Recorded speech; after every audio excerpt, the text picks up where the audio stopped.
इसरो का पहला moon mission Chandrayaan 1 अक्टूबर 2008 में पीएसएलवी।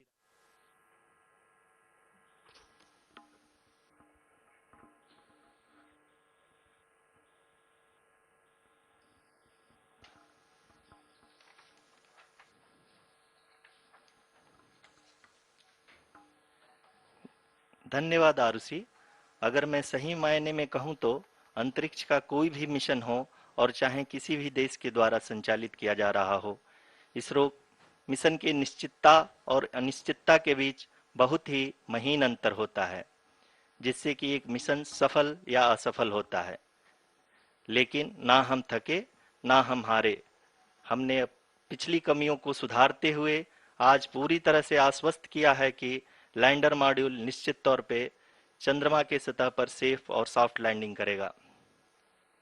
सभी दर्शकों के जानकारी के लिए अब हम इसरो के अब तक के सभी लूनर मिशंस को संक्षिप्त विवरण प्रस्तुत करेंगे।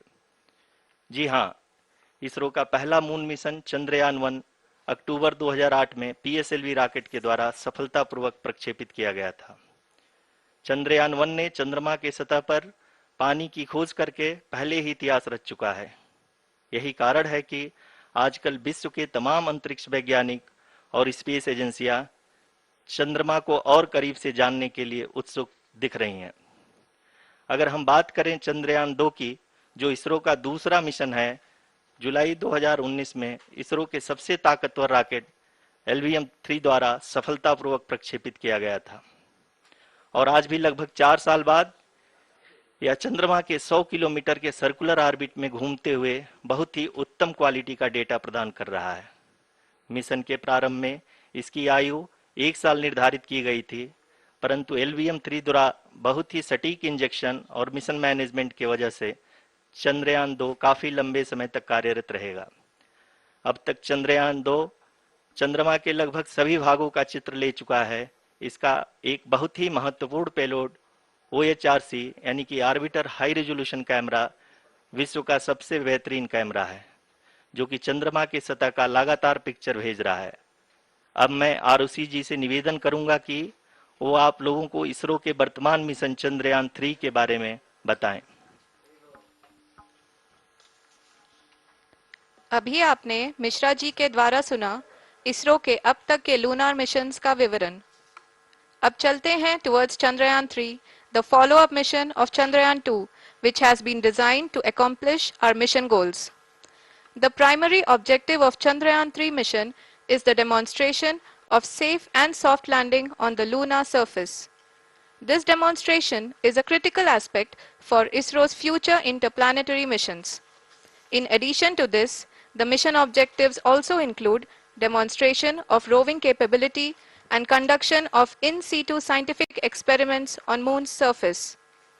Carried on the shoulders of India's heaviest rocket LVM-3 on the 14th of July, Chandrayaan-3 was placed in the precise elliptic parking orbit of size 170 by 36,500 kilometers. ISRO, in its mission plan of following the incremental trajectory approach, carried a total of 5 earthbound maneuvers. The fifth apogee-raising maneuver, which took place on the 25th of July, placed the spacecraft in an orbit of 250 by 1,27,000 kilometers. At the early hours of 1st August, the translunar injection was carried out, after which the composite module began the final leg of its long journey of nearly 3,84,000 kilometers for its rendezvous with the Moon. The TLI was a key step in the mission, enabling the spacecraft to escape Earth's gravitational pull and travel to the Moon. An orbit of 288 by 3,69,328 kilometers was achieved at the end of the translunar injection. जी हाँ, translunar injection किसी भी interplanetary mission के लिए बहुत ही आवश्यक परंतु कठिन operation होता है। इस सफल मैन्यूवर के बाद चंद्रयान 3 पृथ्वी से दूर निकलकर चंद्रमा के प्रभाव क्षेत्र में एक हाइपरबोलिक ट्रेजेक्टरी के द्वारा पहुंचाया गया। पुनः 5 अगस्त 2023 को लूनर ऑर्बिट इंसर्शन के द्वारा चंद्रयान 3 को 160 किलोमीटर के पेरिलून और 18,000 किलोमीटर के अपोलून के साथ चंद्रमा के इलिप्टिकल ऑर्बिट में स्थापित कर दिया गया। टीएलआई के तरह एलओआई भी एक बहुत जटिल ऑपरेशन होता है। इसमें हमें यह ध्यान देना आवश्यक होता है कि उपग्रह के वेग मान को एक निश्चित बिंदु से घटाया जा सके, अन्यथा उपग्रह चंद्रमा के प्रभाव क्षेत्र से बाहर निकल जाएगा। एलओआई के सफलतापूर्वक परिचालन के बाद चंद्रयान 3 की कक्षा को 4 बार और परिवर्तित किया गया। इस दौरान चंद्रमा की अधिकतम ऊंचाई को घटाकर 160 किलोमीटर कर दिया गया। इस पूरी प्रक्रिया में propulsion मॉड्यूल का लगभग 755 किलोग्राम ईंधन का उपयोग हुआ और चंद्रयान 3 के वेग मान को लगभग 850 मीटर प्रति सेकंड कम कर दिया गया। लैंडर मॉड्यूल को लगभग 150 किलोमीटर के सर्कुलर ऑर्बिट में स्थापित करने के बाद 17 अगस्त 2023 को propulsion मॉड्यूल से अलग कर दिया गया। पुनः लैंडर मॉडल के ऑर्बिट को 2 डीबूस्ट मैन्यूवर्स के द्वारा 150 किलोमीटर के सर्कुलर ऑर्बिट से घटाकर 25 गुणे 130 किलोमीटर के एलिप्टिकल ऑर्बिट में स्थापित कर दिया गया। इस दौरान यह भी सुनिश्चित कर दिया गया कि 800 न्यूटन के चारों थ्रोटेबल थ्रस्टर्स पावर डिसेंट के समय किसी भी चुनौती का सामना कर सकें। लैंडर मॉड्यूल इस ऑर्बिट में 4 दिन तक चंद्रमा की परिक्रमा करता रहा ताकि इसके सभी सब सिस्टम को पावर डिसेंट से पहले कार्यात्मक रूप से वेरीफाई और वैलिडेट किया जा सके। इस दौरान चंद्रयान 2 और लैंडर मॉड्यूल की आपस में बातचीत भी हो चुकी है। और संक्षेप में अब तक की यात्रा की बात करें तो लैंडर मॉड्यूल अब तक 21 बार पृथ्वी के और लगभग 120 बार चंद्रमा का चक्कर लगा चुका है और इस पूरी यात्रा में लगभग 55 लाख किलोमीटर की यात्रा भी पूरी कर चुका है। अब तक के इस पूरे अभियान में यह भी सुनिश्चित किया गया कि सारे ऑर्बिट मैन्यूवर्स इस प्रकार किए जाएं कि लैंडिंग साइट पावर डिसेंट की शुरुआत से ही लैंडर के ऑर्बिटल प्लेन में बना रहे।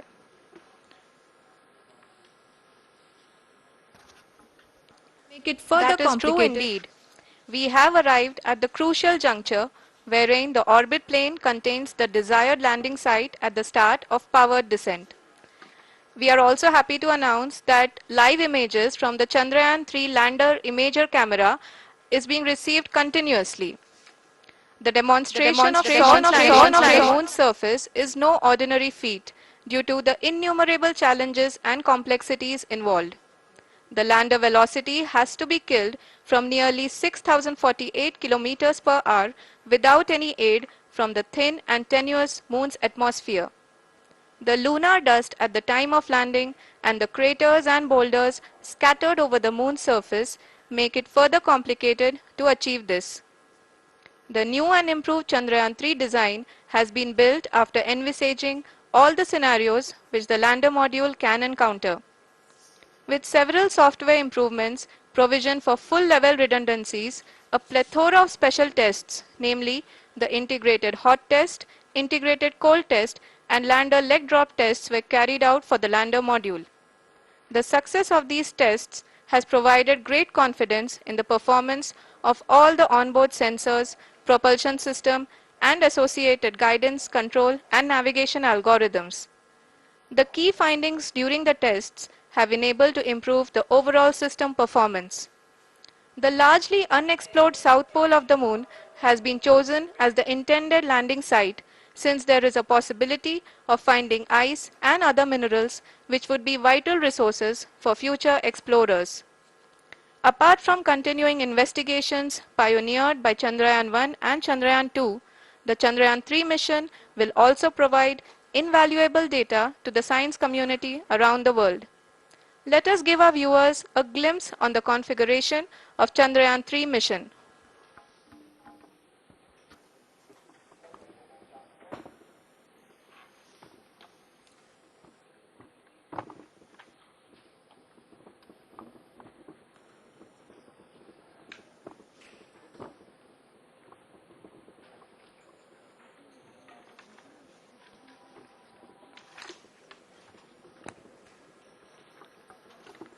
चंद्रयान 3 का मिशन प्लान लगभग चंद्रयान 2 के तरह ही बनाया गया है। यहाँ यह भी सुनिश्चित किया गया है कि चंद्रयान 3 को रॉकेट से अलग होने से लेकर के चंद्रमा के निकटतम कक्षा में स्थापित होने तक सारी गतिविधियां चंद्रयान 2 के तरह ही हों। और अब हम यह कह सकते हैं कि यह प्लान पूरी तरह से 100% सफल रहा। हालांकि लैंडर मॉड्यूल के सेंसर्स और propulsion सिस्टम को इस तरह से मजबूत किया गया है कि लैंडर पावर डिसेंट के समय किसी भी आपदा से बाहर आकर के मिशन के मुख्य उद्देश्य को पूरा कर सके। इस क्रम में लैंडर के मुख्य सेंसर्स कारा, लासा, LHBC, LDV और LHDAC का कार्यात्मक परीक्षण भी किया जा चुका है। LDV, जो कि पूर्णतः स्वदेशी तकनीकी से बनाया गया एक नया सेंसर है, इसका मुख्य कार्य लैंडर के वेलोसिटी को तीनों अक्षों में कंप्यूट करना है। पावर डिसेंट के दौरान लैंडर के सटीक पोजीशन और वेलोसिटी का ज्ञान होना बहुत ही आवश्यक है।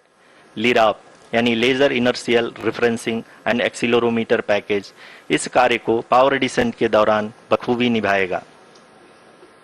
ट्रैजेक्टरी जनरेशन, जो कि चंद्रयान 3 मिशन के लिए बहुत ही अहम है, क्योंकि हर ऑर्बिट मैन्यूवर के बाद यह सुनिश्चित किया जाता है कि लैंडर की मिशन ऑब्जेक्टिव को ना बदले। इस क्रम में मैं यह भी आपको बता दूं कि ऑर्बिट डिटर्मिनेशन, जो कि उपग्रह के पोजीशन और वेलोसिटी को बहुत ही एक्यूरेटली बताता है, एक बहुत ही कठिन और जटिल कंप्यूटेशन और एस्टिमेशन होता है। यहाँ यह भी जानना महत्वपूर्ण है कि चंद्रयान 2 का OHRC पेलोड अब तक काफी ऊंचे स्तर का डैम प्रदान किया है, जिसके फलस्वरूप लैंडिंग साइट के सीमा को बढ़ाकर 4 × 2.4 किलोमीटर कर दिया गया है, जो कि पावर डिसेंट के दौरान सॉफ्ट लैंडिंग कराने में काफी सहायक सिद्ध होगा। Apart from the sensors, Chandrayaan 3 is equipped with a suite of sophisticated payload instruments. While Chandrayaan 1 and Chandrayaan 2 orbiter have provided abundant remote sensing data of Moon, equally important are the on-site localized measurements that provide ground truths. Lander and rover have payloads which are completely new and will perform in situ analysis of lunar surface. The two spectroscopes on rover, APXS and LIBS, will actively measure the surface elemental abundances at the landing location and surrounding area. The lander carries a seismometer ILSA that can sense impact events and lunar quakes. The thermal probe CHAST will measure the temperature profile and thermal conductivity of Moon's regolith. The Rambha payload will carry out lunar ionosphere studies, while the laser retroreflector array shall be a passive location indicator for future spacecraft equipped with laser altimeter. The propulsion module has not been left behind, and an experimental shape payload has been added to it as a value addition. It will help in understanding the nature and characteristics of water-rich planets and will also aid in the future study of potentially habitable exoplanets. We are minutes away from the start of powered descent. The entire powered descent shall be carried out by the onboard autonomous landing sequencer, or ALS, which is a series of instructions preloaded to the lander module. These instructions include the commands to be executed, data to be collected and analyzed, and decisions to be made and executed autonomously throughout the powered descent.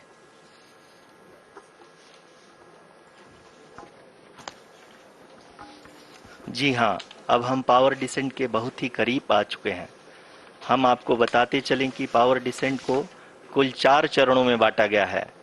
सबसे पहले आता है rough breaking phase, जिसमें lander की ऊंचाई को चंद्रमा की सतह से 30 किलोमीटर से घटाकर 7.4 किलोमीटर कर दिया जाएगा।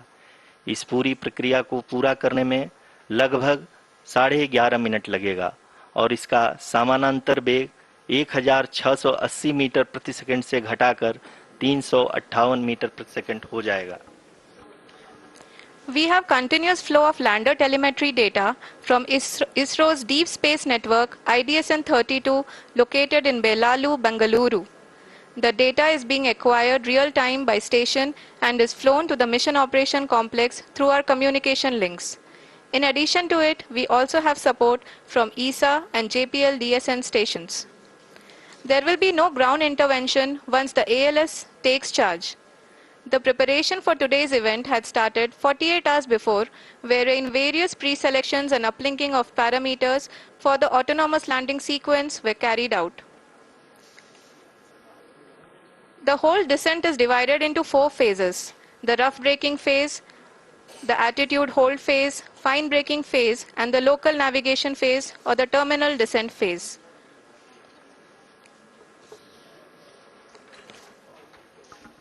जी हाँ, एटीट्यूड होल्ड फेज, जो कि पावर डिसेंट का दूसरा चरण है, एक बहुत ही महत्वपूर्ण फेज है। इस 10 सेकंड के स्मॉल ड्यूरेशन के दौरान लैंडर के दो महत्वपूर्ण सेंसर कारा और लासा लैंडर की ऊंचाई की गणना करेंगे। इस फेज के पूरा होते ही लैंडर चंद्रमा के सतह से कुल 6.8 किलोमीटर की ऊंचाई पर होगा। During the rough braking phase, the lander velocity shall be brought down from 1680 meters per second to 358 meters per second. The altitude will be brought down from 30 kilometers to 7.4 kilometers at the end of rough braking.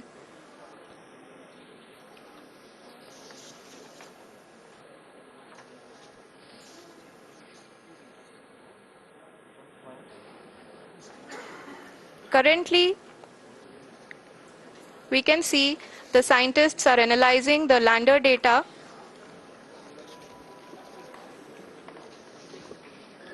जी हाँ, हम ये देख सकते हैं कि mission operation complex रूप में बैठे सभी वैज्ञानिक ये जो भी डेटा देख रहे हैं वो डीप स्पेस नेटवर्क आईडीएसएन 32 के द्वारा प्रोवाइड किया जा रहा है।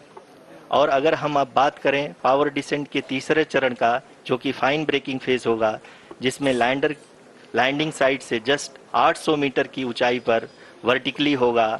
इस चरण को पूरा होने में लगभग 3 मिनट लगेंगे और इस चरण के पूरा होते ही लैंडर की वेलोसिटी लगभग शून्य हो जाएगी।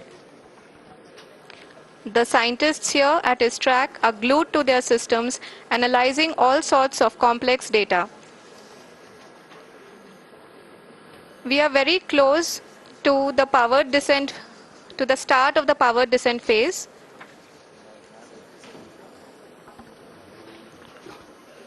जी हाँ, अगर हम अब बात करें पावर डिसेंट के चौथे और अंतिम चरण का, जो कि लोकल नेविगेशन फेज या टर्मिनल डिसेंट फेज भी कहा जाता है, इस दौरान लैंडर के 2 इंजन बंद कर दिए जाएंगे और लैंडर के सेंसरों द्वारा इसके हाइट और वेलोसिटी की गणना इनर्शियल नेविगेशन को भेज दिया जाएगा।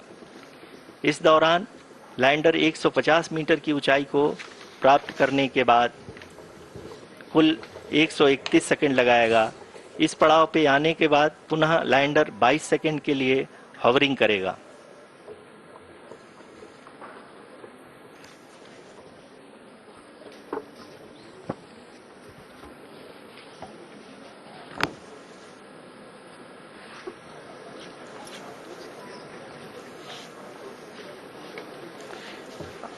आप इस समय अपने स्क्रीन पे मिशन ऑपरेशन कॉम्प्लेक्स में बैठे सभी मान्यगणों को देख सकते हैं, जो कि बहुत ही उत्सुकता के साथ टेलीमेट्री डेटा को देख रहे हैं। अभी हम लोग पावर डिसेंट शुरू होने से जस्ट कुछ ही पल दूर हैं।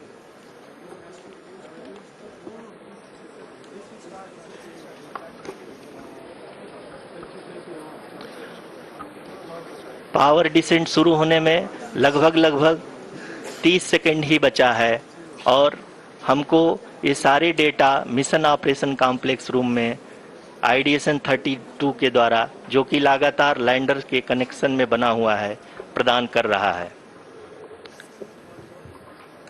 Dear viewers, the pivotal power descent has begun and the lander module is propelling towards the moon's surface along the intended trajectory.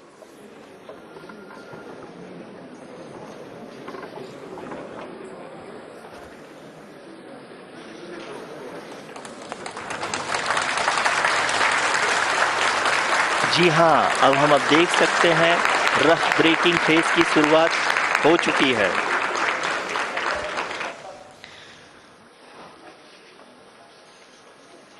During this rough braking phase, the lander velocity shall be brought down from 1680 meters per second to 358 meters per second. The altitude will be brought down from 30 kilometers to 7.4 kilometers at the end of rough braking. All this in the duration of 690 seconds or 11.5 minutes. Currently, the Laser Inertial Reference and Accelerometer package (LIRAP) is aiding in the navigation. जी हाँ, अभी आप अपनी screen पे देख सकते हैं कि lander अब तक कुल 191 किलोमीटर हॉरिजेंटल दिशा में चल चुका है और अभी तक इसकी वेलोसिटी लगभग 31 किलोमीटर बनी हुई है।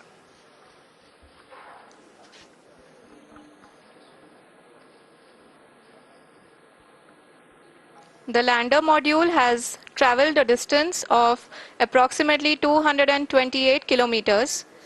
The complete downrange that will be traveled during this phase shall be nearly 713.5 kilometers.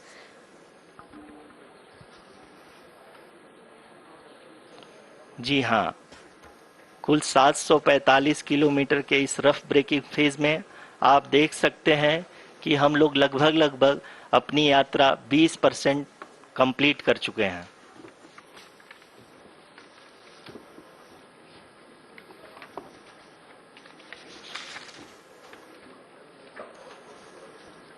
Power descent की यह शुरुआत हम कह सकते हैं कि बहुत ही सटीक और सधी हुई है, जिसमें लैंडर अपने वेगमान को अनुमानित तरीके से घटा रहा है।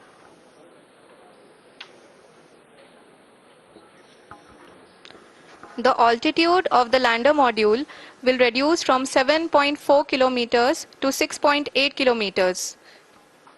During the next phase, which is going to be the attitude hold phase. We can currently see that the altitude of the lander module is nearly 31 kilometers. Arushi, अभी हम इस ग्राउंड रेस को देखते हुए कह सकते हैं कि रफ ब्रेकिंग फेज की शुरुआत बहुत ही अच्छे तरीके से हुई है। आप ये देख सकती हैं कि जो भी प्रोजेक्टेड ग्राउंड रेस है उसी पे अपना लैंडर मॉड्यूल आगे चलते हुए बढ़ रहा है। अभी तक ये देखा जा सकता है कि लैंडर मॉड्यूल लगभग 370 किलोमीटर क्षैतिज दिशा में चल चुका है। The mission operations team is analyzing the data. We can all see the seriousness and the concentration with which each and every parameter of the lander module is being analyzed. The performance so far seems to be nominal. जी आरुषि, चूंकि ALS activate किया जा चुका है इसलिए ground से कोई commanding नहीं की जा रही है। इस दौरान आपके स्क्रीन पे सारे डेटा इसरो के डीप स्पेस नेटवर्क से रियल टाइम में आ रहे हैं। इस मिशन में सेकेंड और थर्ड ऑर्डर गाइडेंस पॉलिनोमियल का प्रयोग हुआ है, जो कि इनर्शियल थ्रस्ट और एंगल के हमेशा सुनिश्चित करेगा। During the entire descent, there is no ground intervention as the ALS has taken charge. The preparation for today's event had started nearly 48 hours before, wherein various pre-selections and uplinking of parameters were done. We can see that the vertical velocity of the lander module has been brought down. It is continuously coming down. And the ALS had already been initiated 1 hour before the scheduled time of the power descent start. Following this, the throttleable engine electronics module, the TECM, was switched on and lander was oriented to the favorable attitude. जी हाँ, आप अपनी screen पे देख सकते हैं कि lander module जिसकी शुरुआत में वेलोसिटी 1680 मीटर पर सेकंड थी, लगभग 1150 मीटर पर सेकंड हो चुकी है, जो कि एक बहुत ही मैजेस्टिक शुरुआत कही जा सकती है इस रफ ब्रेकिंग फेज के लिए।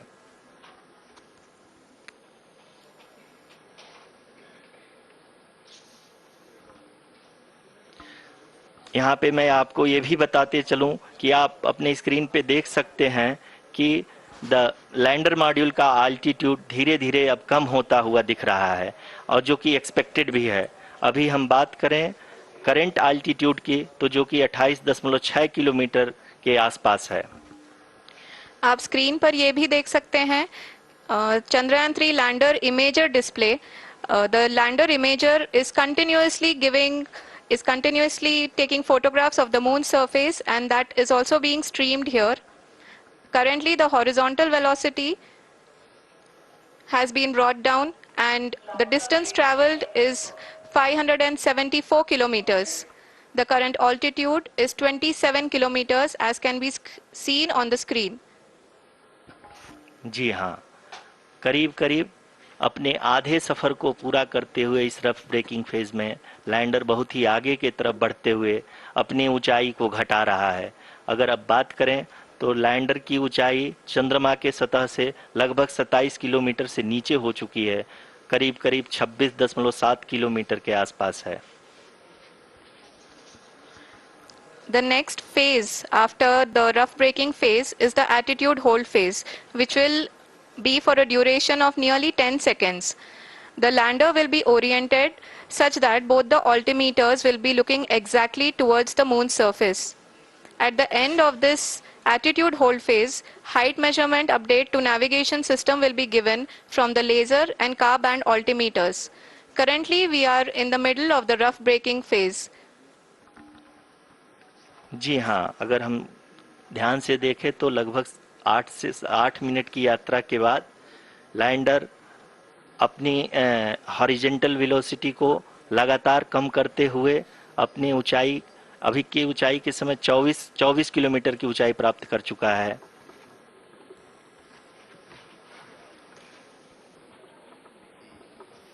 अब तक के आंकड़े को देखते हुए हम कह सकते हैं कि लैंडिंग पूरी तरह से नॉमिनल है।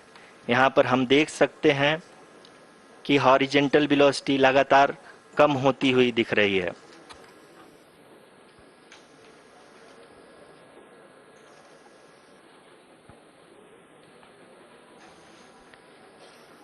The altitude of lander from ground is currently 22 kilometer, which is again going to be coming down, and that is expected. For the viewers who have joined now, we are in the power descent phase, and we are in the rough braking phase, which is the first phase of the power descent. We have currently traveled a downrange of 697 kilometers, and the downrange that has to be traveled during this phase is 713.5 kilometers. जी हाँ, अभी आप देख सकते हैं कि lander की horizontal velocity लगभग 720 metre प्रति सेकंड हो गई है। लगभग हम ये कह सकते हैं कि 900 मीटर प्रति सेकंड वेलोसिटी को कम किया जा चुका है।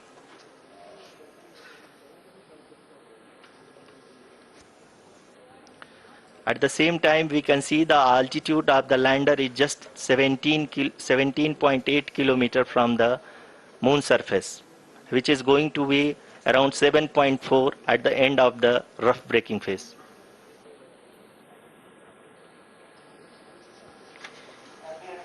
इस फेज के बाद हम जाएंगे towards the attitude hold phase, where we will be expecting sensor update from the laser and car band altimeters.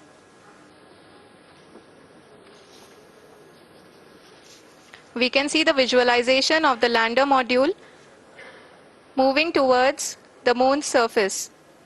The current altitude is nearly 15.2 kilometers and the distance traveled is 754 kilometers. We can also see the image that the lander imager camera has been providing. जी हाँ, इस rough breaking phase के दौरान 800 Newton के चारों throttle engine अपने कार्य को पूरी तरह से अंजाम दे रहे हैं और लैंडर के हॉरिजॉन्टल वेलोसिटी को लगातार कम कर रहे हैं। अब तक लैंडर लगभग अपने 75 से 80% की यात्रा को पूरा कर चुका है।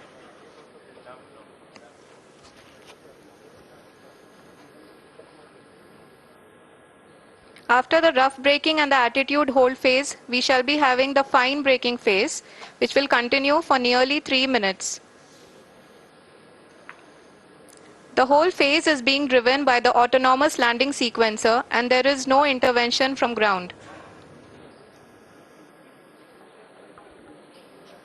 जी हाँ आरुषि, अभी आप अपनी स्क्रीन पे देख सकती हैं कि जो करंट आल्टीट्यूड है चंद्रमा के सतह से लगभग 10 किलोमीटर के आसपास है। जी हाँ, हम अपने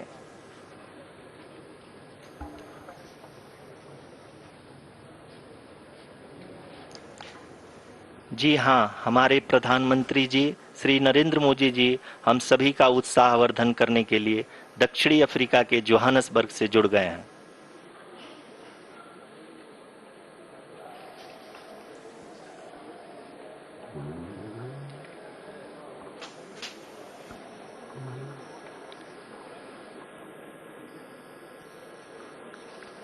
Yes, we are privileged to have with us Honorable Prime Minister of India, Shri Narendra Modi ji, who has joined us from South Africa's Johannesburg to encourage us.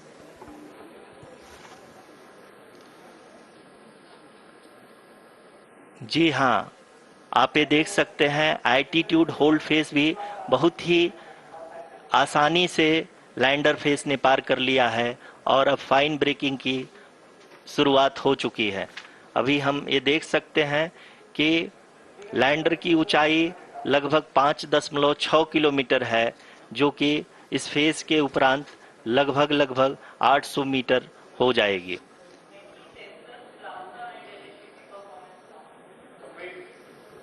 We can hear from the mission operations team that the sensors are performing nominally.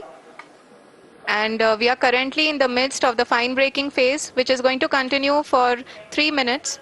And the altitude is going to be reduced to nearly 800 meters at the end of this phase. जी हाँ, जैसा कि आरुषि जी ने बताया कि लगभग 3 minute के उपरांत lander की हाइट लगभग 800 मीटर वर्टिकली होगी और यहाँ पे लैंडर की horizontal velocity, vertical velocity, even down range भी लगभग शून्य होगा। We can see the visual of the lander module and we can see that the down range traveled is nearly 831 kilometers.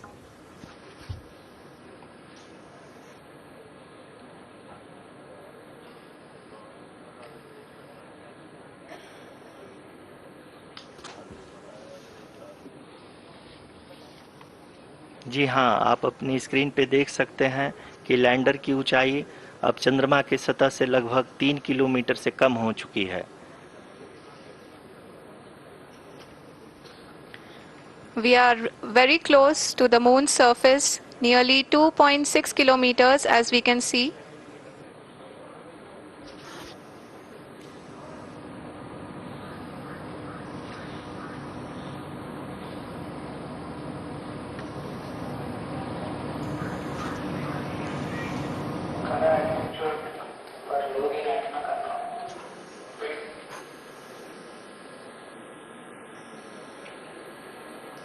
जी हाँ, अभी आप देख सकते हैं कि लैंडर की ऊंचाई लगभग 1 किलोमीटर के आसपास है।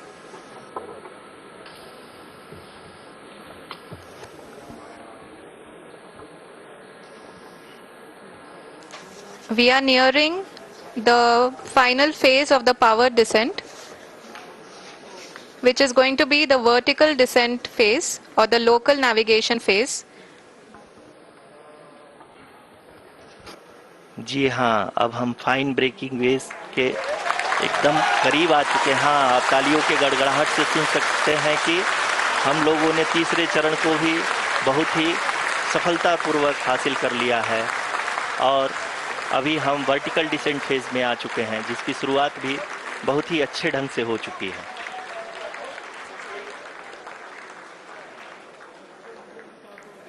Lot of applause indicates that till now the performance has been nominal. We are in the vertical descent phase 1.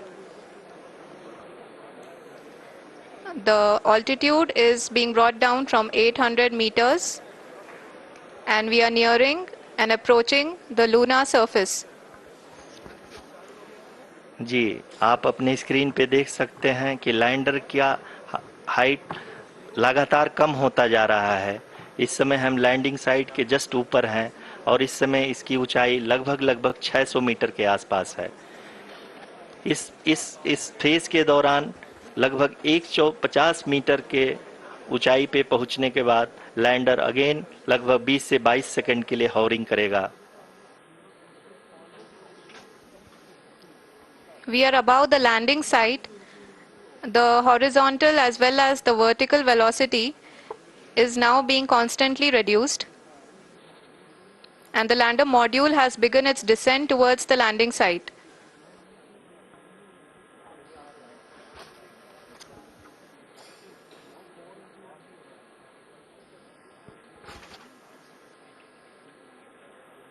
जी हाँ, आप अपने स्क्रीन पे देख सकते हैं ये जो पथ निर्धारित किया गया है, लैंडर पूरी तरह से उसी को ही फॉलो कर रहा है। इस समय हम लगभग 200 मीटर की हाइट से भी कम आ चुके हैं।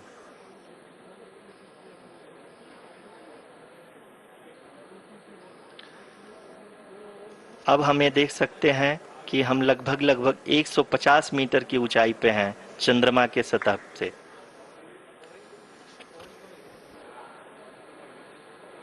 We are approaching the vertical descent phase 2, which will have the lander module hovering at nearly 150 meters above the lunar surface.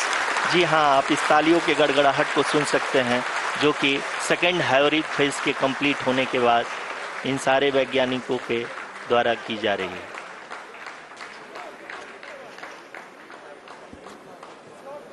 जी हाँ, आप अगर फिर से ध्यान से देखें तो एल्टीट्यूड पुनः कम होता जा रहा है। अभी हम लोग लगभग 135 मीटर की ऊंचाई पे हैं। The sensors that are updating at this point are providing confirmation of the safety of the landing site. As expected, the retargeting is going on and this is a very good signature for the lander. अभी आप ये देख सकते हैं कि lander की ऊंचाई लगभग 65 मीटर के आसपास बची हुई है।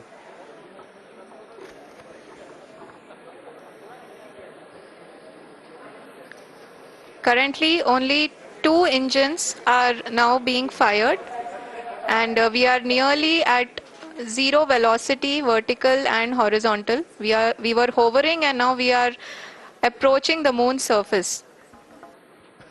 धीरे धीरे लैंडर की वेगमान को कम किया जा रहा है और हम अब लगभग 50 मीटर से भी कम आ चुके हैं। We can see the Honorable Prime Minister, Shri Narendra Modi ji, who is here to encourage us, and he is critically looking at the visuals.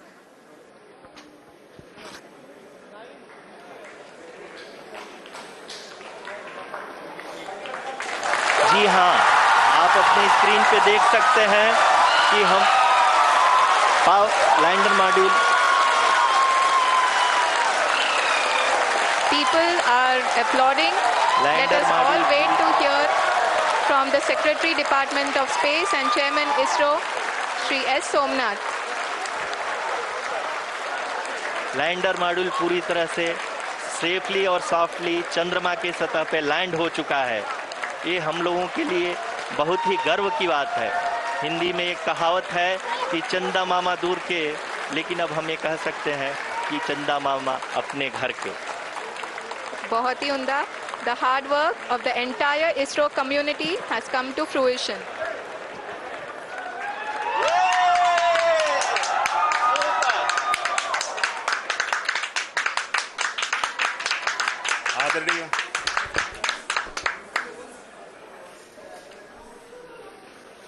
आदरणीय प्रधानमंत्री जी, नमस्कार।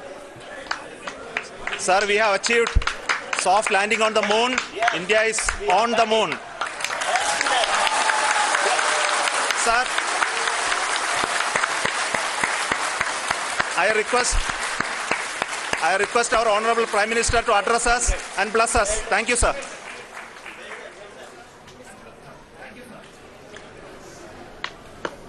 मेरे प्यारे परिवारजनों, जब हम अपनी आंखों के सामने ऐसा इतिहास बनते हुए देखते हैं तो जीवन धन्य हो जाता है। ऐसी ऐतिहासिक घटनाएं राष्ट्र जीवन की चिरंजीव चेतना बन जाती है। ये पल अविस्मरणीय है। ये क्षण अभूतपूर्व है।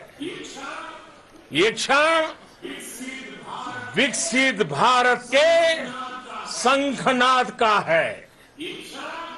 ये क्षण नए भारत के जयघोष का है। ये क्षण मुश्किलों के महासागर को पार करने का है। ये क्षण जीत के चंद्र पथ पर चलने का है। ये क्षण 140 करोड़ धड़कनों के सामर्थ्य का है। ये क्षण भारत में नई ऊर्जा, नया विश्वास, नई चेतना का है।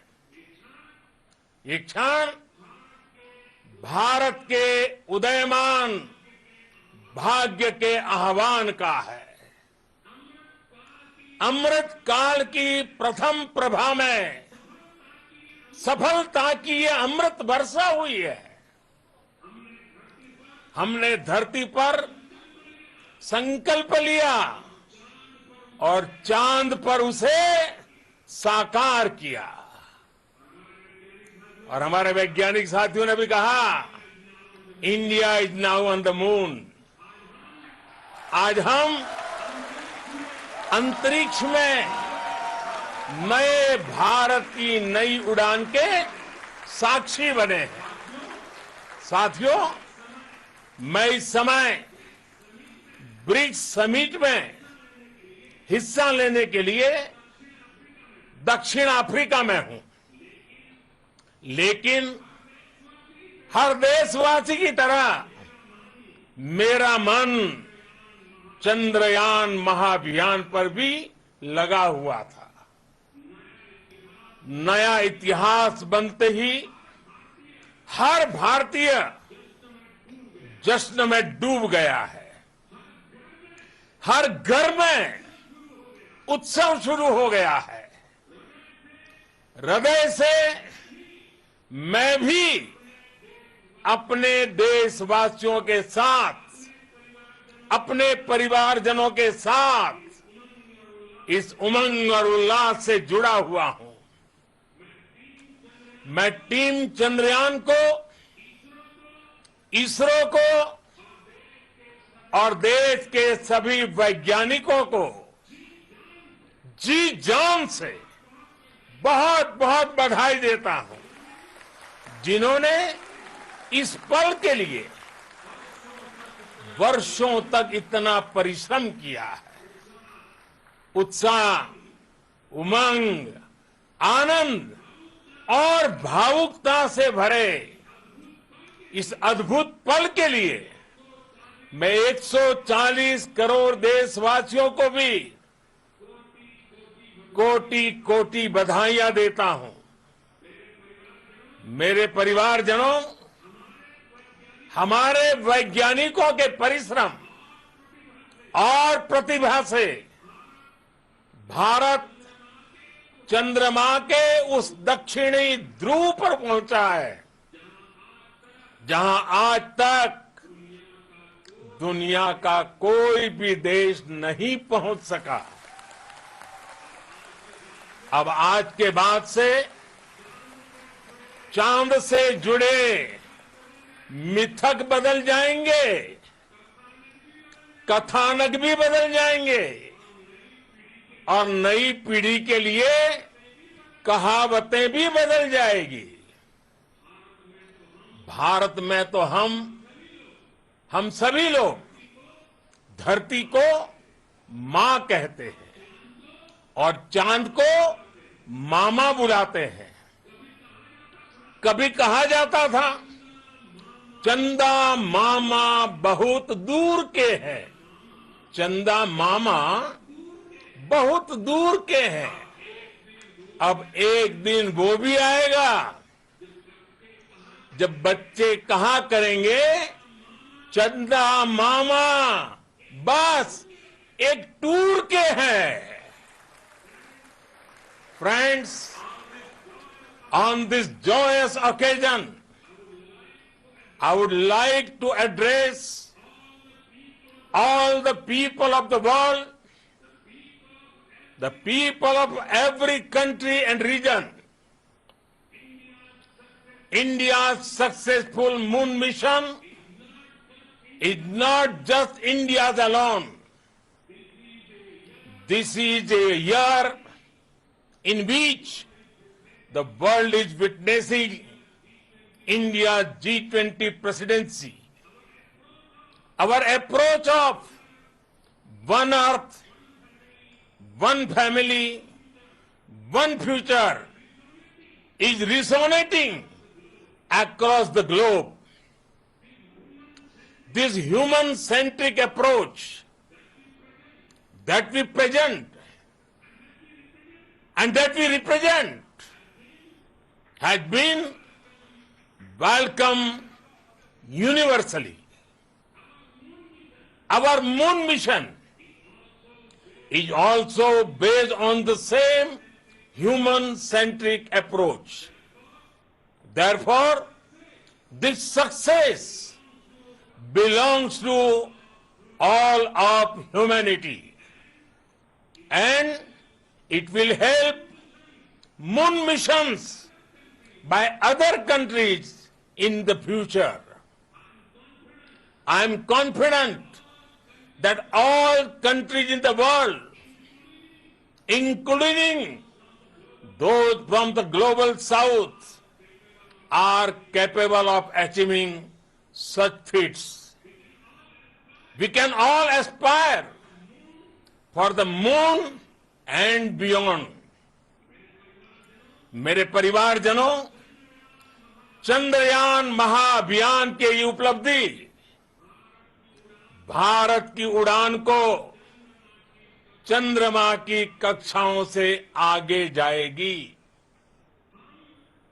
हम हमारे सौर मंडल की सीमाओं का सामर्थ्य परखेंगे और मानव के लिए ब्रह्मांड की अनेक संभावनाओं को साकार करने के लिए भी जरूर काम करेंगे। हमने भविष्य के लिए कई बड़े और महत्वाकांक्षी लक्ष्य तय किए हैं।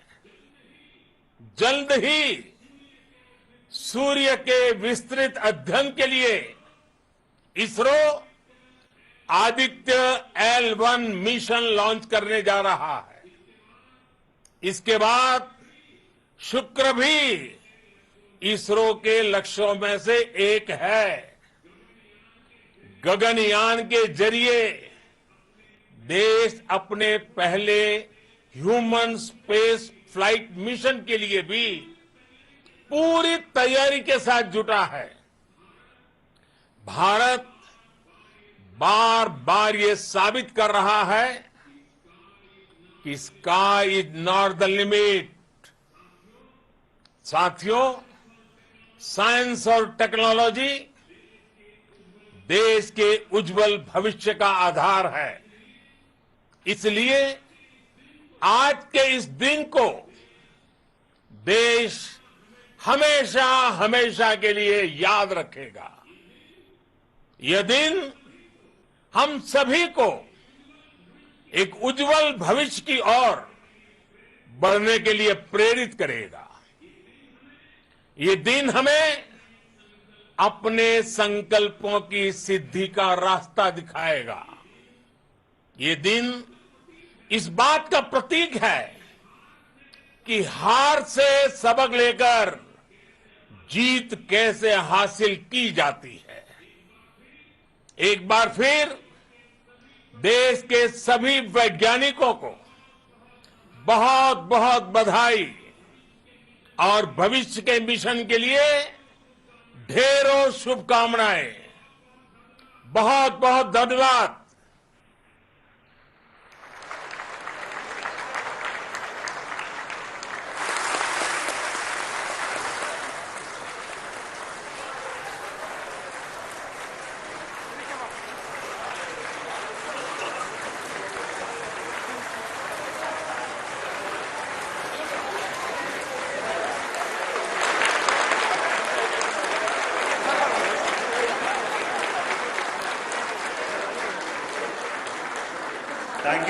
Thank you, Adharaniya Pradhan Mantri ji, for being part of our journey to this success. And let me take this opportunity to thank the people behind this mission. The project director of Chandrayaan 3, he is here. Veera Muthuvel, congratulations to you. The associate project director, Kalpana, and the mission operations director, Srikanth.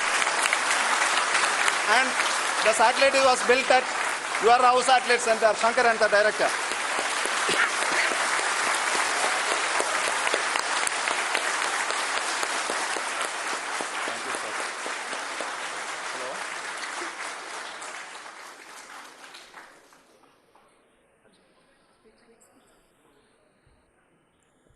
It's a great moment of happiness on behalf of team. It gives me immense satisfaction on achieving this goal as a project director of this mission. The entire mission operations, right from launch till landing, happened flawlessly as per the timeline, and we became the 4th country to demonstrate the soft landing onto the moon surface, and we became the first country to go to near to the south pole of the moon.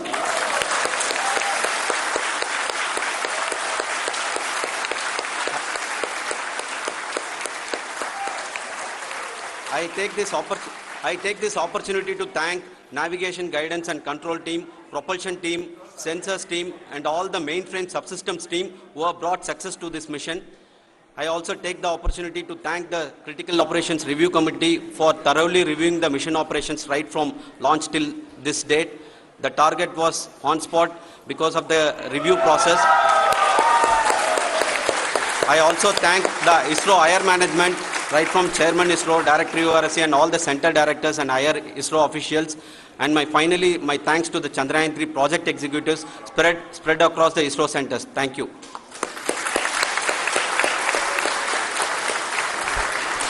Mission Director Srikanth.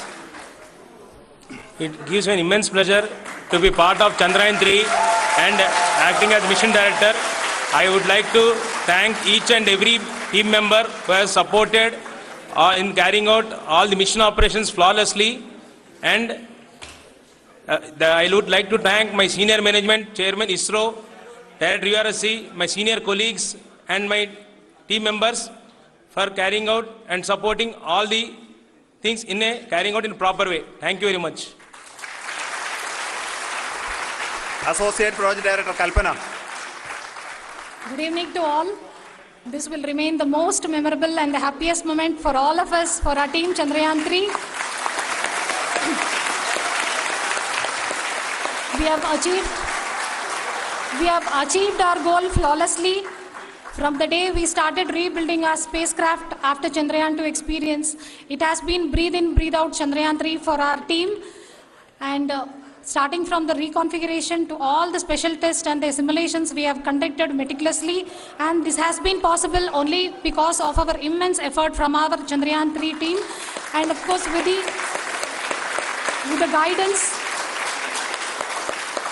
the guidance from our Chairman ISRO, our directors and all our experts. With all this, it has been possible. Thank you one and all. Thank you for all the minutest help which has been provided from all the areas of departments. Thank you. Thank you.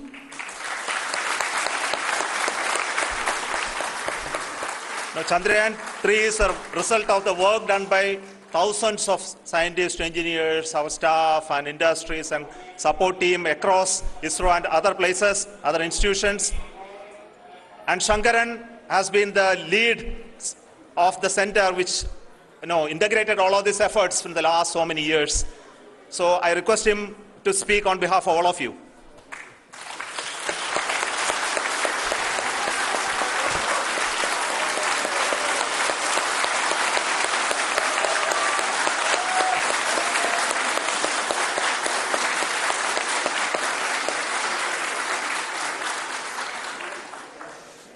Thank you very much for the affection that has been displayed today now.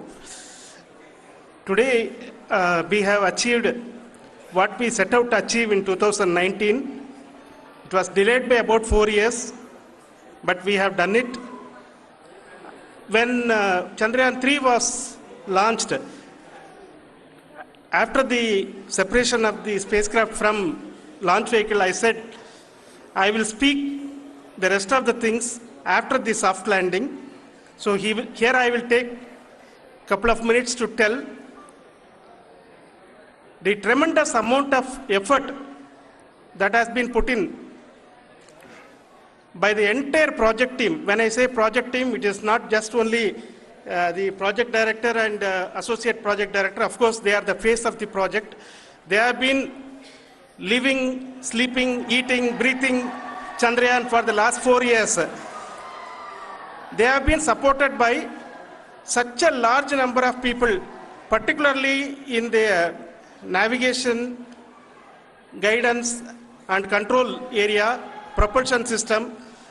This area, the amount of effort that has been put by people, the number of simulations that have been done, the number of reviews they have gone through, the amount of criticism they faced and overcome that. It is, as a person who has been watching this for the last 4 years along with them, my heart goes out for them. The amount of effort is tremendous. That is what ISRO is all about. That is what our organization has taught us to do.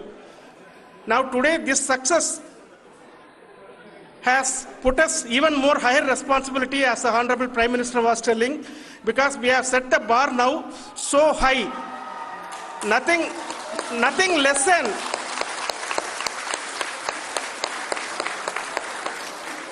less spectacular than this is going to be inspiring for any of us in the future.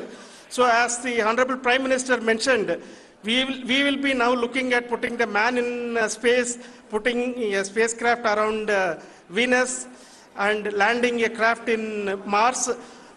Work on all these activities are going on for few years, and this success today will inspire us and will spur us to take those efforts even more strongly, so that we will make our country proud again and again and again. Thank you very much for every one of you who have directly or indirectly participated in this mission, encouraged us, intentionally or unintentionally helped us in all for every one of you. A big thank you, because even casual remark, an unintended point can help a person who is striving to reach a goal. The person who is making that remark may not have meant it that way, but sometimes it can ignite that's why I said that even unintended help is very, very, very welcome, and we are very, very thankful for that. Thank you, Team ISRO, for supporting all of us. The amount of affection we received when this mission came into this final stage, the number of people who gave us confidence that nothing can go wrong and this is going to be successful. In fact, I was not that much confident, because we have seen a couple of times issues, because I know very well as a person who has been doing in this domain for 36 years, I know there are thousands of things. Any of that can anytime go wrong and derail. But so many of the people, because that I only see as the reflection of the effort we have put, that people are so happy to see this effort and they want us to succeed. It is not that they know that we are going to succeed. The people want us to succeed. So thank you very much for everyone for your love and affection. We will continue to do our best and make our flag fly, ISRO's as well as India's flag fly high. Thank you very much.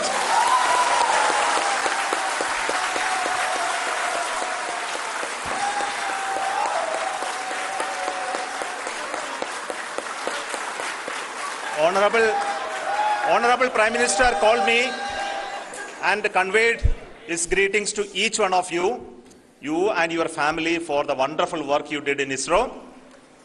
So thanks are to him for the support that he is giving to us for missions like Chandrayaan 3 and the missions that are in the offing. I think that's a great word of comfort that we are receiving for pursuing the inspirational work that we are doing for the nation.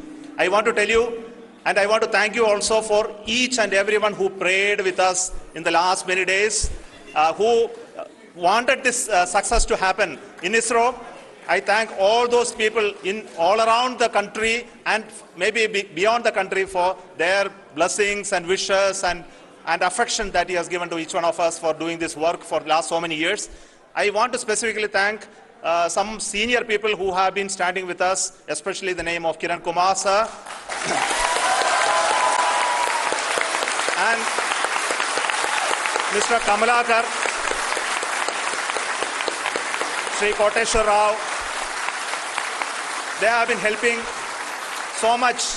They were part of the team to help them to get the confidence and get the reviews done to ensure that nothing goes with any mistakes.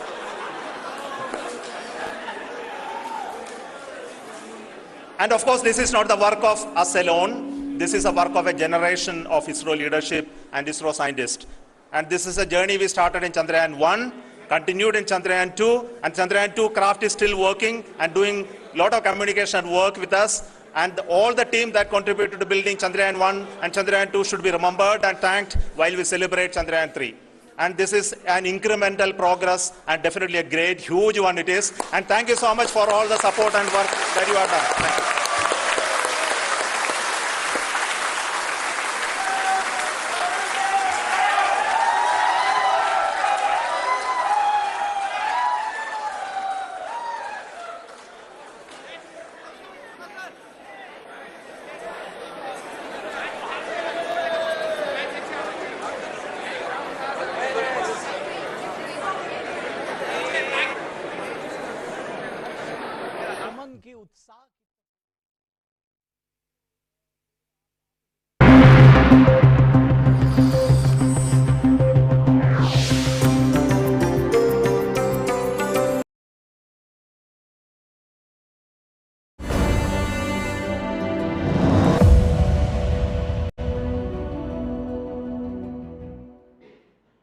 The countdown has begun. India's moon mission is in its final stages. The Indian spacecraft Chandrayaan 3 is very close to the moon. It is already sending pictures. Take a look at this.